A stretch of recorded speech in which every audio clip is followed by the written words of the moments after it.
This review, Devin, is going to be for Edo.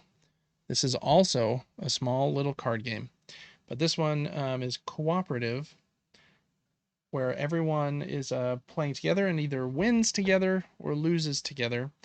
So much like Trio that we just talked about, I think it can also be introduced to just about anyone in a family, grandma, mom, dad, even kids, as long as they're not like way young. What's it say on here? I would say like 10. This says 8 plus, and that might work with a little help from a parent. But in this game, there is cards in the deck from numbers 1 to 100, and everyone is dealt a card in secret. So if Devin got a 4 and I got a 72, and let's just pretend that there was a few other people we were playing with that, unbeknownst to us, had a 5, a 50, and a 71. Then there will also be a category card. This one might be, I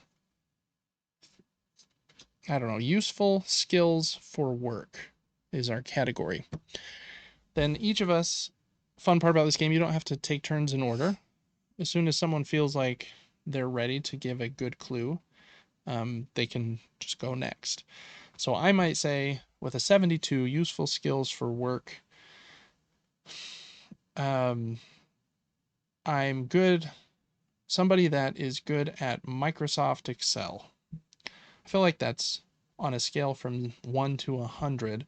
Pretty useful nowadays, but maybe, not all the way up at 100 because there are more AI tools and things like that that are helping.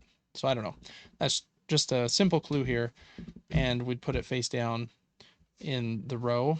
And then everyone else is trying to judge, okay, well, his number must be fairly high because of that. This person with the 71 would probably be the most confused. Like, oh man, is mine higher or lower?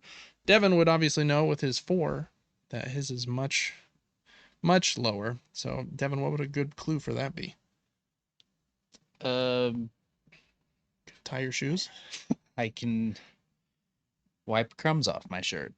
Yeah, there you go. That's a That's great. about a 4% useful skill Yeah, for work.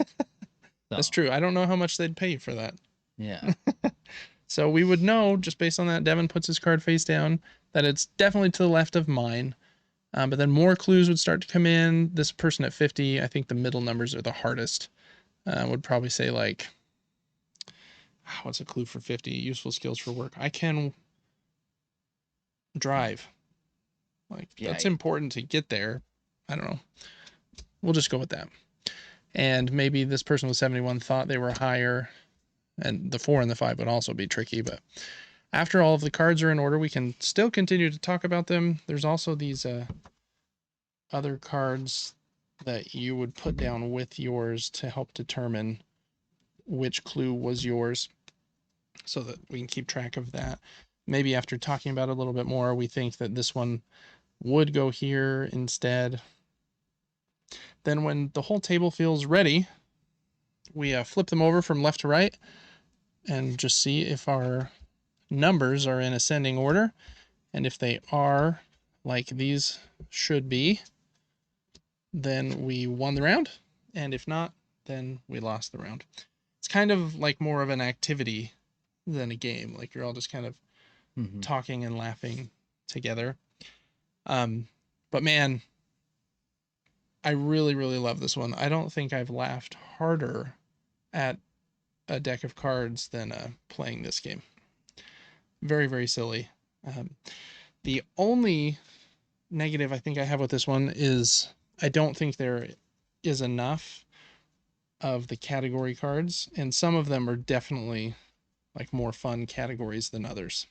Some of them are really bland, like the one we just kind of gave as an example, like useful things for work. Like that's not one that like gets you thinking or gonna have creative answers so much. yeah. Or like Whereas popular movies, most people don't know. You're gonna have one person at the table who knows which movies are popular. Most people don't. I yeah, don't like that question that much. It doesn't introduce creativity in your answers. yes, I agree.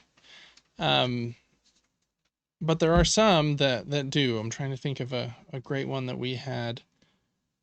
I don't like this one's okay. I think like a villain. What's the best location for a secret lair? Things you longed for as a kid. Like these are less cut and dry, Mm-hmm. and so they become like more fun. I think one of them that we had was like useful things, and I think our brother like said dust, and we were so confused on like whether dust should be like super high or super low, and we talked about dust for way longer than like we maybe should have, but it was hilarious. So I know there are some websites that have like hundreds of additional prompts if you want to just pull your phone out instead once you're done with the card. So even though I do think that is a slight negative on the game, it seems like there are ways online to kind of fix that problem. For me, Ito is a game I think I'll keep forever. I think this is like a 10 out of 10. I think it's hilarious.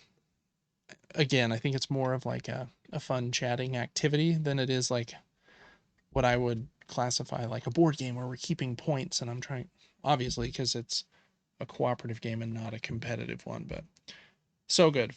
I don't usually like games in that category of like social activities, but Ito's great. You'll laugh. Um, the reveal at the end of the round is always really fun to see if the numbers did end up in ascending order. Devin, have you enjoyed the plays that you have had of Ito? I have, but I think it's because of the way I've gone into it is just looking to have fun. Yeah. I don't think the game is perfect. You can manipulate the game's mechanics pretty simply through Mm-hmm. not giving direct instructions of what conversations can be had. Yeah, the rules are very vague. Yes, it's like, for example, there's some question on the board, and I go, well, maybe half the time. And someone's like, okay, half means 50. Right. You know, you can You manipulate. can start to ruin the scale. Oh, 100%. If everyone's on the same foundation of thought, you can kind of take the guessing out of the game Yeah. to almost manipulating it so that you win, even though with enough people, you almost never win. It's true. Once Like, you it's get very like tough. more than 6, like, whew, very hard. But ultimately, it's fun. Like you said, people are laughing. I think it's hilarious when people's answers can get very creative and you can see their personalities come out in their answers. That's when the game's fun. Yeah, I agree. If you have someone that really is like trying to push everyone to win and like we need to think about this like on like a 100-pound scale and like trying to make sure that everyone is giving like directionally accurate clues, then it is less silly. And it's most fun when it is silly. So go into it with that mindset and I think you'll really enjoy it. So that's Ito, another just excellent card game.